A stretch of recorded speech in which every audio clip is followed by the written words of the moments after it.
Alamat alamat gagandhi kabyarasa umuling gangsa ingkang hangrangging hambabar ketawan puspawarna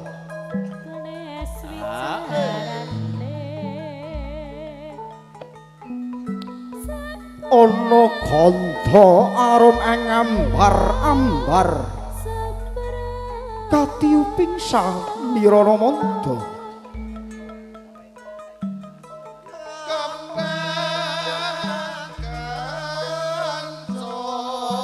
kongas kandhane arum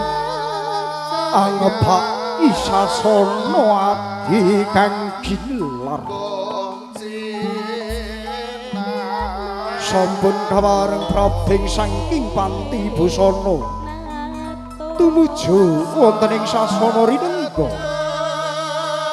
penganten putri nuninggih Rara Ayu Yayu Rizky Saputri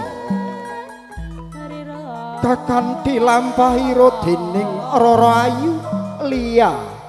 saha Rara Ayu Ratna ugi kadheraken dening Rama saha ibunipun ing sawuripun lamun ing saking panembrawa diningali citraning penganten puniki hangagem busana ingkang sarwarna busana ingkang sarwa indah ingkang ngaimba busananing prames warinata ugi penganten putri katon abyor mobyor pating kalabyar pating pancorat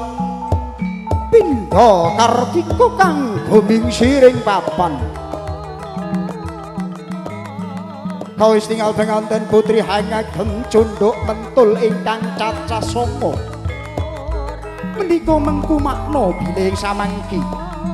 penganten putri tansah bisa hanyucenana babahan hawa sanga ugi kawis tinggal penganten putri hangagem cun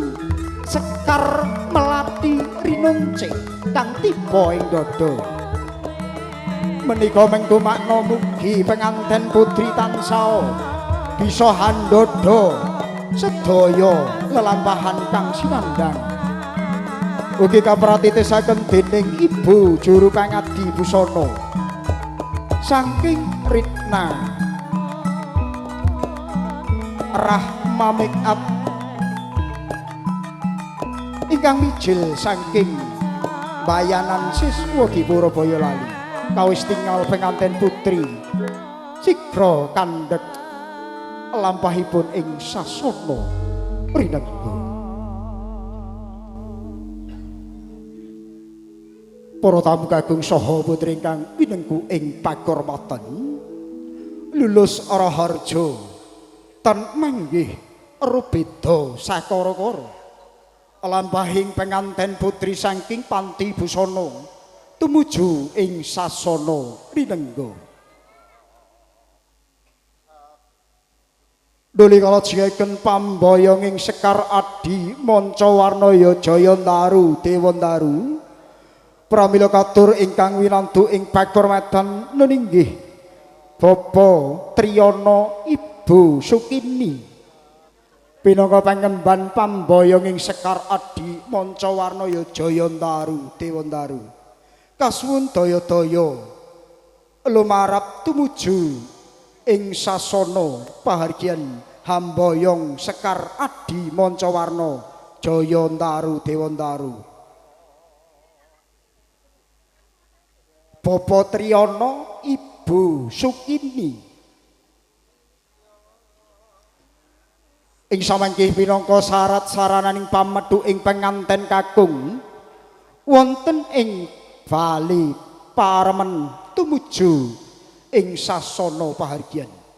ing samangkih badhe ngaturaken tata cara pasrah saha panampining penganten kakung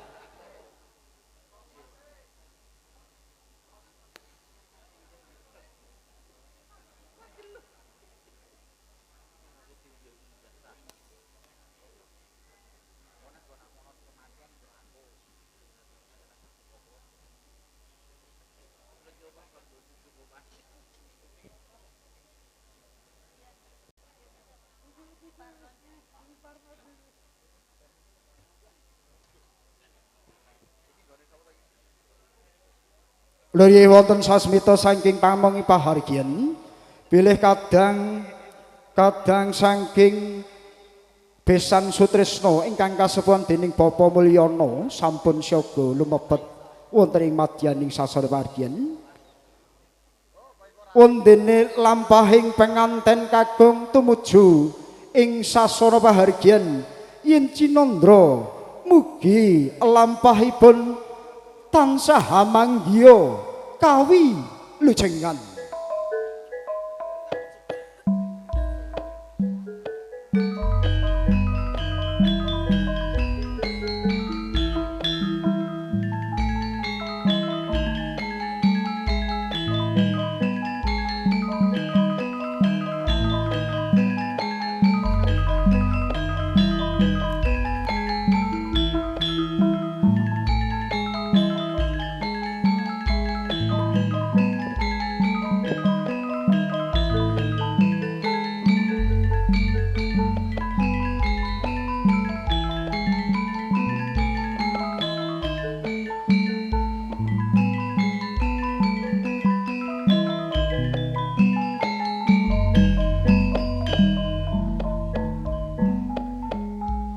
Kumemyar mawa Prabu sumerat ambabar tica maya-maya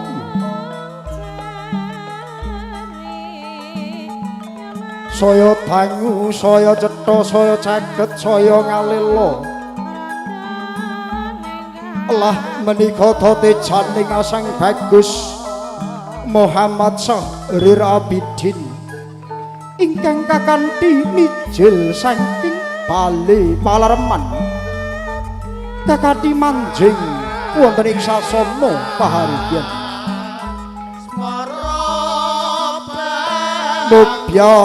mubyar busanane penganten kakung ingkang aemba busanane Narapadinata wonten kajujuan lampahira dening Bapa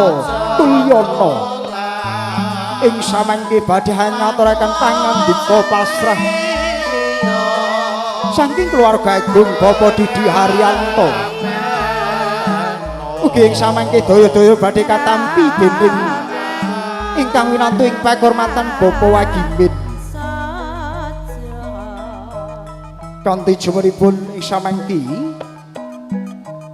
Bapak Wagimin kaapit dening Bapak Sukidi saha Bapak Triyana kawis tinggal kandhek lampahipun Bapa Mulyana saklungsa wonten ing sasana pahargyan sinarengan suwu ing gending ingkang kapiyarsa.